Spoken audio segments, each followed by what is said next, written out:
I'm writing this the way I think it happened to me, cleanly, without ornament, because anything softer feels dishonest.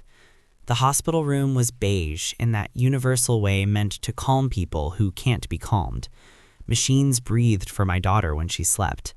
I learned the rhythms quickly, the beep that meant nothing, the beep that meant look up. I learned how to sit in a plastic chair without moving for hours. I learned that time stretches when you are afraid and collapses when you are tired. I sent one message to my family when we were admitted. Short, factual, no drama. I didn't want to scare anyone. I just wanted them to know where we were. She's in the hospital, we're okay. I'll update when I can. They read it, I know because the app told me they did. No one came. That's not a complaint, it's an observation. I watched other rooms fill with flowers and coats and voices. I watched nurses smile differently when a room had visitors. I told myself everyone had lives, jobs, commitments. I told myself not to measure love by presence, because that way lies resentment, and resentment takes energy I didn't have. 2 days later, my daughter stabilized. Not better, just stable.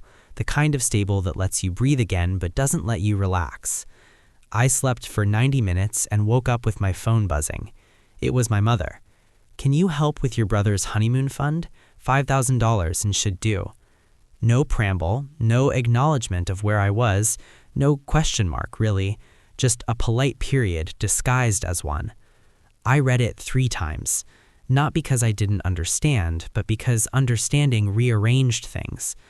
I thought about the months before this, the small transfers, the temporary help that became standing orders, the way my contribution was always framed as convenience, never sacrifice.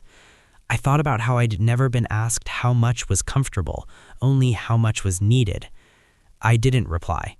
I didn't write back to explain that my daughter was lying under fluorescent lights with an IV in her arm. I didn't send a picture to prove it.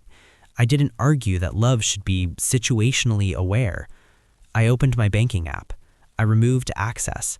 I canceled automatic contributions. I changed passwords. It took less time than the text had taken to type. This wasn't revenge. It felt like closing a valve after a leak had finally been identified. The next morning, my phone rang at 7:14 a.m. Then again. Then again.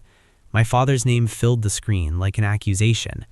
I didn't answer until the 5th call, not out of cruelty, out of curiosity.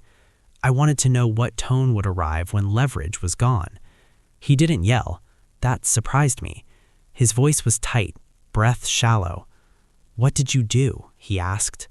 "I made some changes," I said. "We can't access the account," he said. "Your brother's deposits bounced. Things are stuck."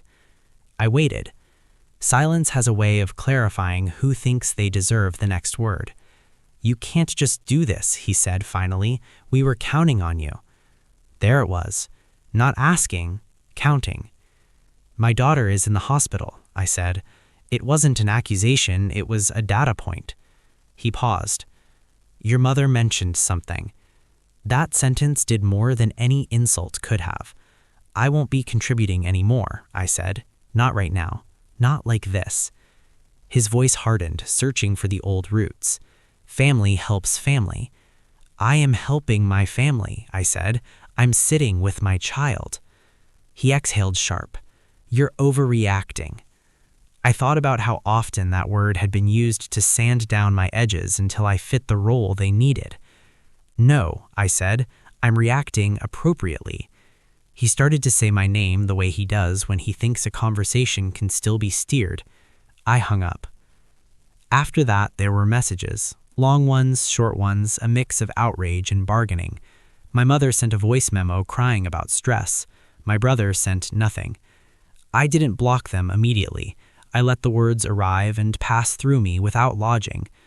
There was grief in that space. Not for what I'd lost, but for how clearly I could see it now. Here's the uncomfortable truth. I don't dress it. I was useful to them. I was not essential. When usefulness ended, concern surfaced, but it was concern for systems, not for me, not for my child. My daughter came home a week later.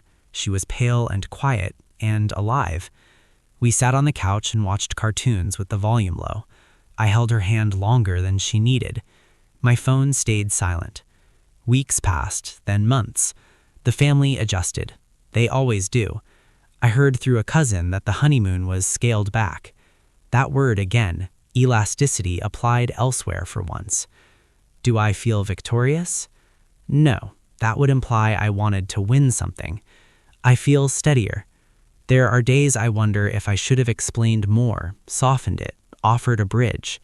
There are days I miss the illusion of being indispensable.